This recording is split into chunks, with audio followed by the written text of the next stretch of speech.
Hello, everyone, and welcome back to the NAESP Principal Podcast.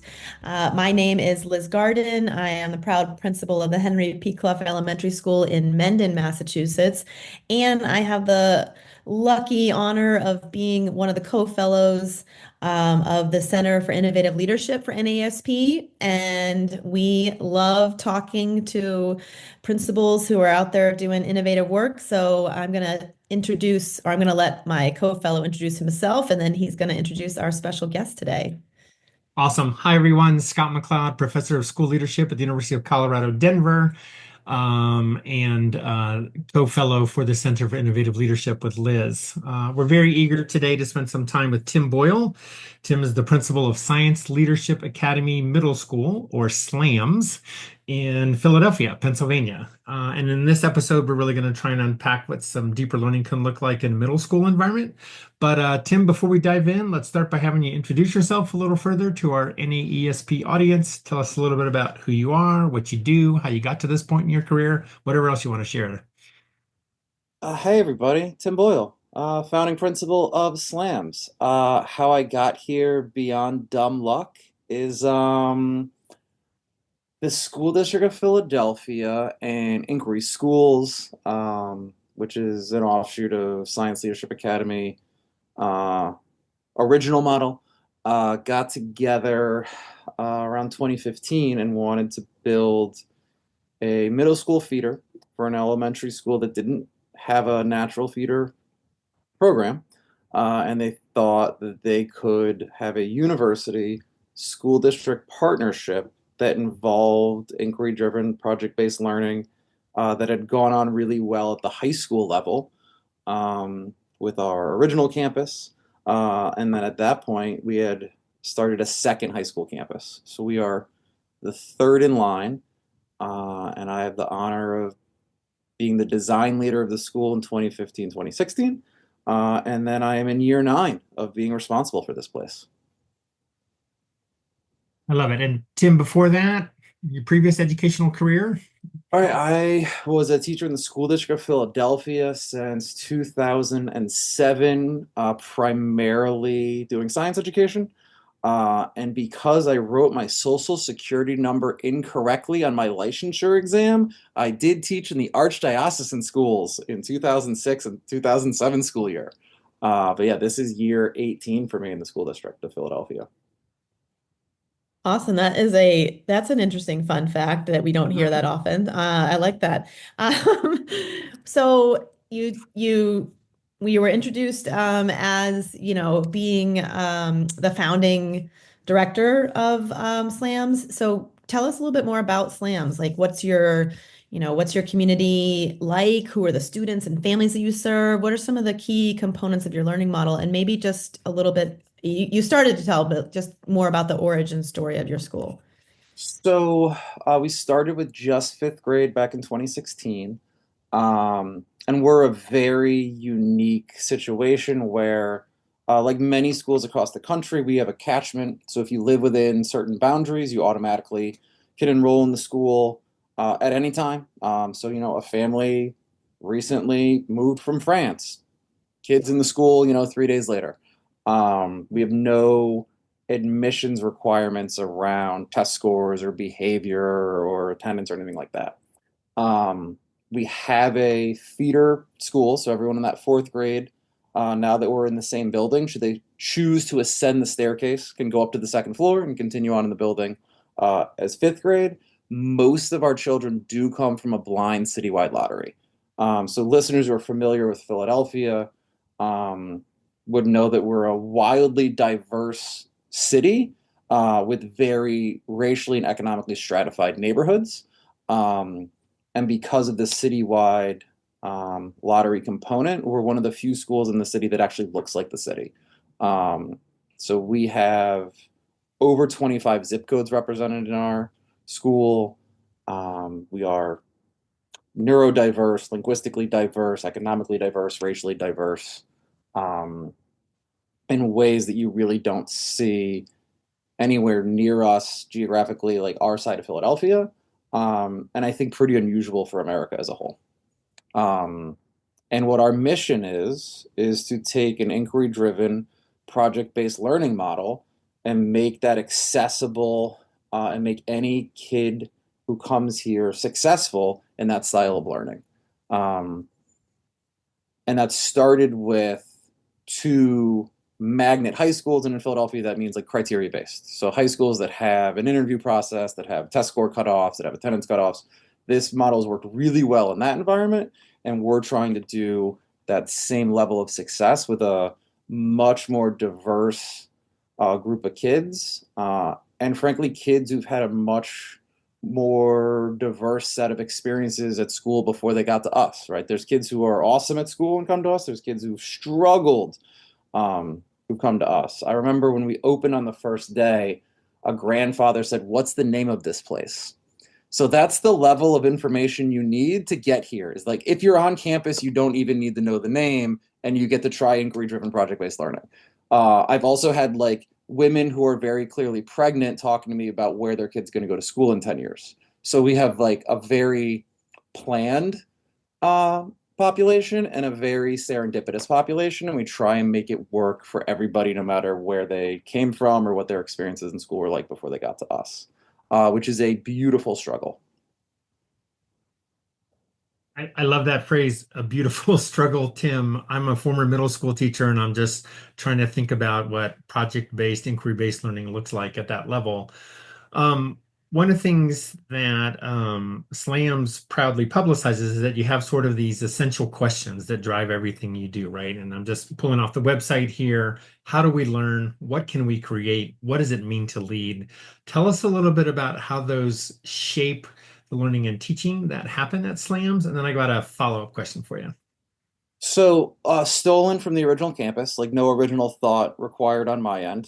Just want to make it clear, like most of the things that are good here are not my ideas. I work with wonderful people. I've stolen other good ideas. We set those up as a way to ground the planning by teachers and the learning by kids in something durable. Those questions are really timeless questions. They're not about doing school in 2016. They're not about doing school in 2025. I think those questions just work. And they do act as the constraints that let people create, right? Is that we're not doing a free school where Johnny can learn the G chord for 7 months. Like we do have state standards. We do have things the district wants us to do.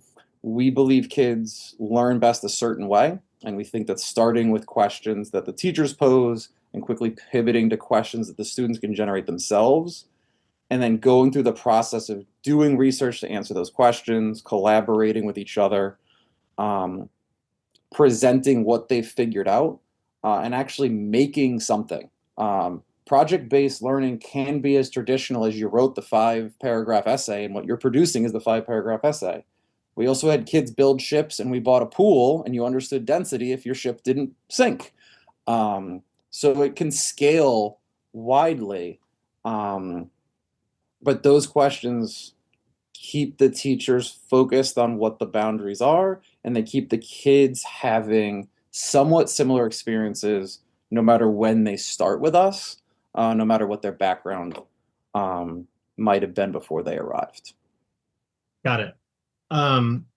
So Tim, you have this incredibly diverse population, and a lot of folks would look at the students and families that you serve and say, "Oh, you're in urban Philadelphia. Those students need to be focusing on basic knowledge and skills, not doing all of this project and inquiry-based learning and STEM stuff," right? How do you sort of balance those state and district, federal, whatever accountability testing mandates with the more divergent, deeper learning work that you do there with your kids and your staff? I think what teachers have gotten better at year over year, and this is a constant refinement, is looking at what does the Commonwealth of Pennsylvania expect kids to be able to actually do in 5th or 6th or 7th or 8th grade, and then how do we turn that into a project? So the projects are not divorced from what folks would count as basic or traditional skills. Like what kids are doing in regards to 5th grade math at slams, um, numerically, algorithmically, isn't a whole lot different than other places nearby. Um, the medium in which kids do it and what we ask kids to do while they're learning that and to demonstrate that they've learned that is where the difference lies. Um, and in many urban places, Philadelphia especially, we often get it's like, has anyone learned anything ever? Like, has the school district ever worked? Like, has it served anyone? Can we say anything good at all? So it's like juxtaposed to like a pretty pernicious narrative around school failure and public school failure. It's like, why not do something different? Why not do something interesting? And thankfully, in year nine, we can point to having some accountability data that looks like where we thought we were going to be, and looks very attractive compared to peer schools. Um, So that, I mean, I'm going to ask you a little bit about maybe some to share some specifics of some awesome things that you've seen happen, but I actually want to like talk a little bit more about what you just said and like so certainly there's the accountability data, right? And that's helpful to be able to because unfortunately a lot of times that's what people are looking at. I'm curious about like what other uh you know you can call it data that street data that you see, that over the years where, I mean, like thinking about the kids' engagement, about, their changes in what they've been, what their projects have looked like. And, like what have you seen in terms of kind of growth in that area and that data? and growth is an interesting word to use there because every time you get a crop of 10-year-olds, they come as ingredients and not as a product. Mm. So like every year is like a new 4-year cycle of like developing the kids that you have into the kids that you want to give to high school. Um, but some of the really interesting things we've done around what kids make happen in your traditional, your science, your humanities, your math classes. What has been really nice is that our kids go through their art class, their physical education class. We have a tech maker class and a pre-engineering, and we call it that because the state doesn't give us any money for engineering. So we put pre in there kind of as like, yes, we aren't doing engineering because engineering classes are funded and ours is not. But they go through this cycle every year of those specials, and we can seed um, technology tools, like actual hardware tools, dispositions in those specialist classes that then show up in the projects in your math class, your science class, and your humanities class.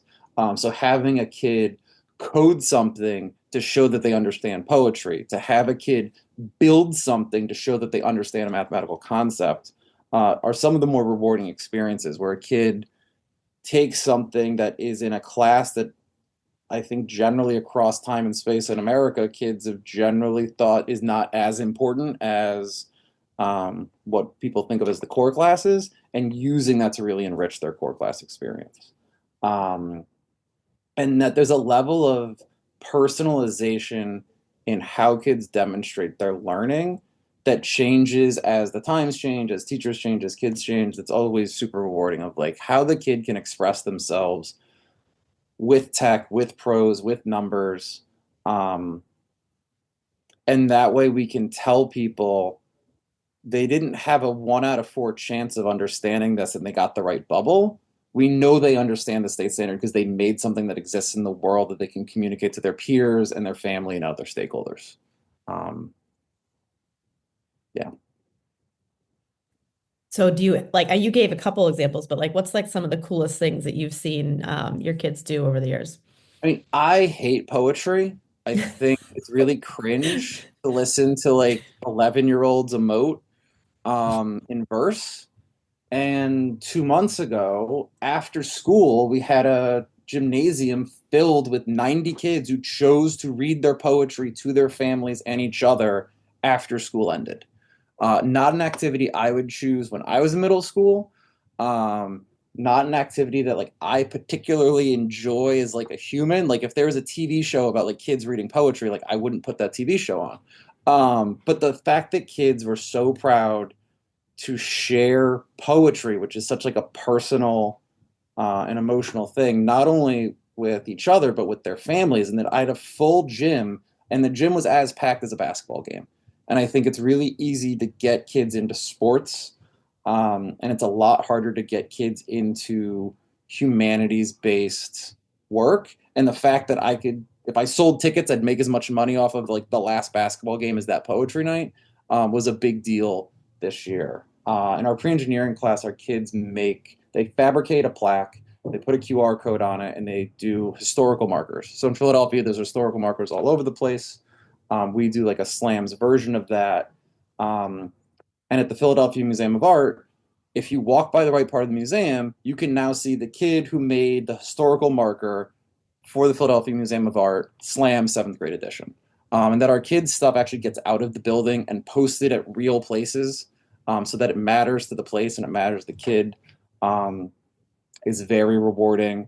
And then I think lastly, like this year, and I could go on and on about like past years, but we do a museum of current events, and our kids vote on the topics. So we don't know what's going to happen until after the vote.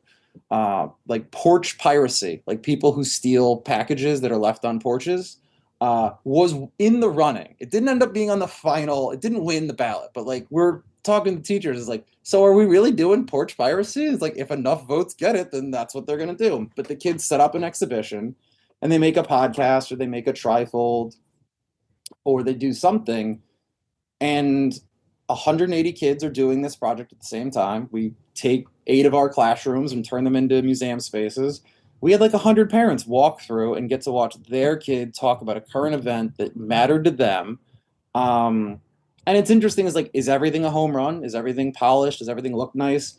Is everything factually correct? No, not at all. But it is this wonderful process of kids saying, this is what I care about. This is how I'm going to display my care of that and the research that I've done on that.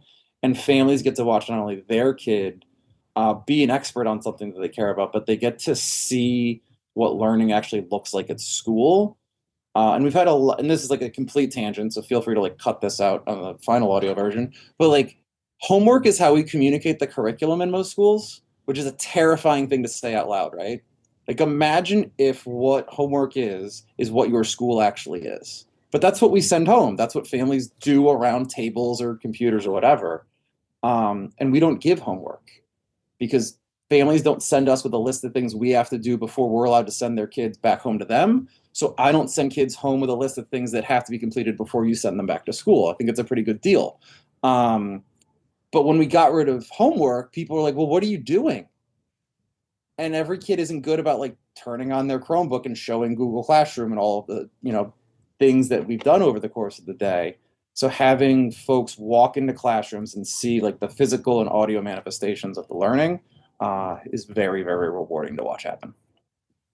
I have to just say before, I love that your first example, your honesty about poetry. I mean, I was a poetry major, so I'm not gonna, I'm not gonna be upset by that at all. But the fact that, like, I go back to the name of your school is Science Leadership, and like the first example you shared was about that amazing poetry presentation. So I think that's important for people to hear that, because sometimes people see a title and they think, okay, that's all that school is focused on. But that's awesome. So, and I won't hold it against you that you don't like poetry. It's okay. Appreciate it. Thanks, Liz, because I think I'm in Tim's camp, and I know that you're working on your MFA right now and all that. But um, Tim, one of the things that I always notice when I walk into schools that have some interesting classes happening is that usually that's happening at the periphery, right? So like I'll visit um, the computer science or the graphic design class, for example, and kids are making amazing things in that class, right? Or engineering or, wood shop or whatever. Um, and then, when you ask them, do you ever get to use these skills in core classes? They're like, no, right? Like it just stays isolated over here at the periphery or, after school in the robotics club or debate team or whatever. But you talked about the fact that kids are pulling their skills in to what might be in many places an impermeable core that sort of Hmm. resists all attackers, right? So tell us a little bit about what adult collaboration time and expectations look like there, what adult learning looks like there, how are you making some of this happen? So some of this is structural, right? Like kids are asked to balance four teachers at a time. They have their math, their science, their humanities, and kids go to their special every day for a quarter. So when we got there by failing horribly and doing other schedules that we immediately got rid of when the year ended. But it's important that like we build structures where kids know their adults really well and adults know their kids really well. And that it also messages is if gym class is 65 minutes and math class is 65 minutes, they both count the same amount. And making it clear to everybody that like if we're doing it at school, we value it. There's no less or more valuable courses is like the structural thing. The like adult learning and how do we pull that kind of stuff off. Um, I am wildly agnostic about a lot that goes on here. I try and hire professionals and treat them as professionals. And if folks are creating bespoke units of study, I have to have a pretty high tolerance for risk and a pretty high tolerance for failure. Like we've had some horrible units that we're never going to do again, but we found that out by doing it, and you learn some things along the way. And again, every kid in America did not learn from the bell to bell today. So if our kids had a unit that didn't work out so great, we'll learn from. We're not going to do it again, and we're not doing anything differently than the rest of the country. Um, the other side of that is the essential questions are non-negotiable. Inquiry-driven learning is non-negotiable. So everybody has to be using understanding by design as a lesson planning framework. Um, we have schedules so that teachers who share children have common planning time every day. And if you need to get a cup of coffee, go to a cup of coffee. But I'm going to give you 65 minutes a day to talk to your two other partner teachers around the kids that you teach so that we can do problem solving in a cohort model all of the time as a matter of fact, not if we have the right people show up or if we need to add minutes or subtract minutes. Like that's just been the schedule. And we've always had common planning time for teaching teams since the beginning of school.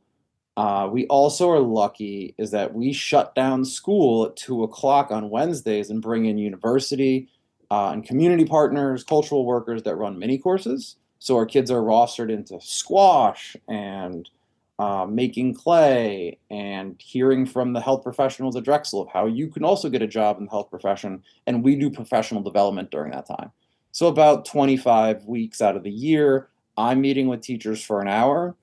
And professional development, it was funny, I was just having a conversation with one of our teachers today, is like, to me, the best professional development is putting people in a room and solving a problem together. So when teachers say like, I want to do this, or I need more of this or less of that, it's let's get in a room, let's say what we want, let's define the terms, let's figuring out what we think is going on, and then let's, as a science department or team pathfinder or the whole school, figure out what do we think, what are we going to do, how do we test this, let's talk again next week. And that is yielded at least 51% of the time good results.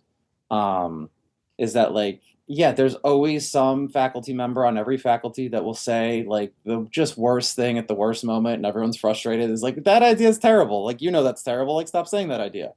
And it builds this culture of reciprocity or mutual assured destruction, however you feel about that, of we're doing a thing together and we are constantly a work in progress, and that you are encouraged and really expected to take an active role in what do you know, what do you think you need to know to do better, and what support can principal colleagues do to get you there. I think that was an answer to your question. Yeah.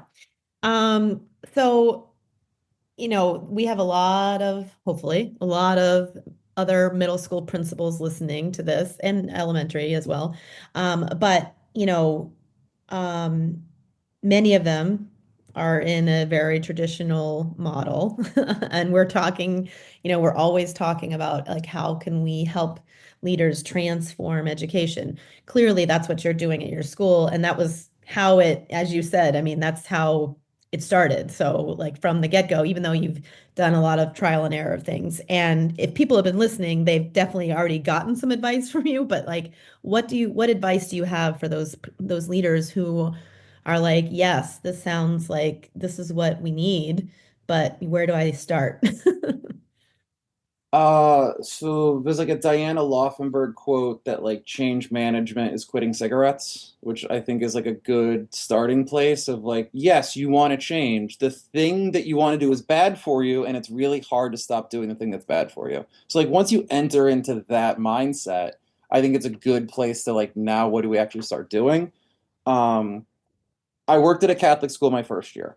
And I remember in a meeting, we were talking about what kind of black shoe kids should be allowed to wear. And I remember raising my hand, is like, could we start looking from the ankles up? Because it doesn't seem like a good use of time to like look at which black shoe these kids are wearing as part of their uniform. I didn't return to that school the next year. Like, I'm not saying you could just do radical rebel stuff everywhere, but you do get to choose what you care about and what you don't care about. And what families often view as tongue-in-cheek when they enter school and leave somewhat thankfully after the kids have been here for 4 years is we care very deeply about what we care about, and we do not care about what we do not care about. And being really clear of like, this is what I value and this is what I don't value, and being consistent on that helps you change things and helps you identify where you actually have wiggle room. Like, I don't have locus of control over school lunch. So I'm not innovating around school lunch. I can't do anything about it. It's not something I spend a second of the day thinking about. I have a lot of control over curriculum and assessment and curriculum instruction and assessment. Everyone doesn't have that, but that's where I focus because that's where I have control over. So being really honest around where can you actually do things, and it's okay if it's not the highest lever of change, and it's okay if it's not the most impactful. Um, but I could have gotten shut down at any point in time. Like, I have a neighborhood feeder. There's like 7 streets in my neighborhood that actually have kids on them. The rest of it's blind citywide lottery. If people don't come, we don't exist. The fact that it works is what gives us the permission to do. And I think lots of folks in traditional settings are trying to figure out what that permission structure looks like. And success is your permission structure. Is like being able to pilot something and having a family tell the school board that they loved it is your permission structure. Being able to pilot something and say, this population that I'm struggling with is struggling less, or this problem that we're having different problems that are more fun to deal with, or not dealing with that problem at all. That's how you create your permission structure to change. It's not asking the people who get paid to do compliance, could you not comply? Like, you don't ask your like Title I grants officer for permission to do things differently because they're the last person and their job is to say no. So you find the people that actually have the ability to say yes earlier on. I think the other piece of that is like, I'm a zealot about the school model, maybe to my own detriment from time to time. But I think if I can't get in front of my faculty, my kids, my families, other stakeholders, and speak with conviction about why we're doing this thing, that's a bother to the folks running a very traditional program, then the whole thing kind of crumbles. So being able to speak with conviction about whatever the smallest thing that you want to do differently in your school is, also can go a surprisingly far way. Tim, we just have a couple minutes left, and I guess I want to follow up on Liz's question and your answer here. We have a number of administrators at both the building and district level who are trying to human-proof education through scripted curricula and pacing guides and adopted curriculum and implementation with fidelity, and you know all the phrases, right? Mm-hmm. And it strikes me that you are incredibly comfortable with ambiguity and have a high risk tolerance. And you know, you said that success breeds permission, but I'm also cognizant that when administrators are moving in these directions early on, as you noted, it's going to take them a while to figure things out, right? And those Mhm. success marks aren't going to hit all the time. And so, how do we help school leaders be more brave? That's an excellent question. Um, well, because there is no bravery without risk. And I think bravery is such an interesting lens to bring to public education because it is not a brave space in that we tolerate much uncertainty. And what I tell families is like, I don't know what's going to happen with your kid. Like, I'm not offering you certainty, which I get a lot of like vacant scares and scowls when I say that. It's like, I'm not in the certainty business. I offer responsiveness. Like, I can tell you that I can build systems so that we're going to know you really well. You're going to know us really well. Your kid is going to be really well known. Um, and there's an interesting, who knows where we are in the paradigm around care, but one of the things families send their kids to school for is to be cared for 7 hours and 5 minutes. And finding ways to get through the riskier things that you're trying to do with explaining to people how you're going to care for their kids while you're doing that um, is an interesting split place to apply bravery to. And it's also, I don't know if there's a superintendent in the country that doesn't start the year with some kind of like, we will be successful speech. Um, and success does require a certain amount of courage to act. Like you're not going to be successful by like we're gonna, and no one ever says like we're gonna move, the needle 0.1%. So like if we're gonna make statements about how outcomes are going to be better, then I think it's up to families and educators to be like, well, what are we willing to risk to do that? And then how do we support people? And how do we actually have reasonable conversations around like that is too risky? Like I've had teachers be like, I have this idea. It's like that's a terrible idea. Don't do that. Um, it's not like it's a free for all. Um, but I have to let teachers who give me a idea that I shoot down be able to give me a second idea, right? Is that like how we say no to things can't be no and everything is terrible and we're all going to die. It has to be like, no, that doesn't fit because of this, but keep coming to me with more ideas. And I think that's part of the bravery too, is like how you come back from failure, how you come back from rejection. You have to talk about it on the front end. Like when I had 8 teachers on my couch in my house before we started school, we had the conversation around like things aren't always going to go well. I'm going to have to tell you honestly whether they do or not, and then we have to like have tomorrow. And you can't have that conversation after you've given someone bad news. You have to tell them you're going to give them bad news first to make sure you can get through that moment and continue that momentum. Awesome. We could talk much longer to you, Tim. But we're gonna have to wrap it up. Any final thoughts that you didn't get to share that you have an audience of lots of elementary and middle school principals out here. So anything you want to share with them? I think given the time we're in, that is, very terrifying for lots of reasons. Um, that like and I felt this way in 2016, I felt this way in 2020, I feel this way again now of like the privilege to get to be in a place where you can actually facilitate agency of youth and agency of knowledge workers that teachers are is so immense and humbling. Um, and even though it's a scary time to do school, um, the fact that like I don't know, I get paid every 2 weeks. Everyone right now doesn't get to experience that. Like, I get to take 360 kids and build experiences and share those experiences. And those kids are like gonna probably become my neighbors in some way, right? Like they might not live in my street, but they're gonna live in the county that I live in. Um, it's such a privilege, and I hope folks lean into what a privilege that is and rise to the moment um, that they matter, and that what happens next matters, and that where we can control what we control matters, and that it's a good way to live your life. Very wise words and definitely timely for sure. So, thank you so much for joining us today, Tim. We will put Tim's contact information in the notes so that if you want to reach out to him and hear more about slams and brainstorm with him, hopefully you can do that. Depending on when this podcast comes out, hopefully. It's happening before I just want to remind everyone we have our United Conference coming here this summer from July 11th through the 13th. It is with NAESP and NASSP.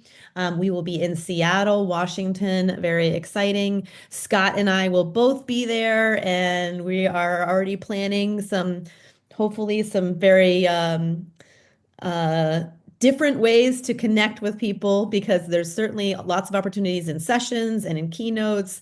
Yes, we're planning innovative shenanigans to happen at the United Conference. So if you haven't registered, what are you doing? Get out there and register, and I will see you in the middle of July. Thanks, everybody, for tuning in to another episode of the NAESP Principal Podcast. We will see you soon.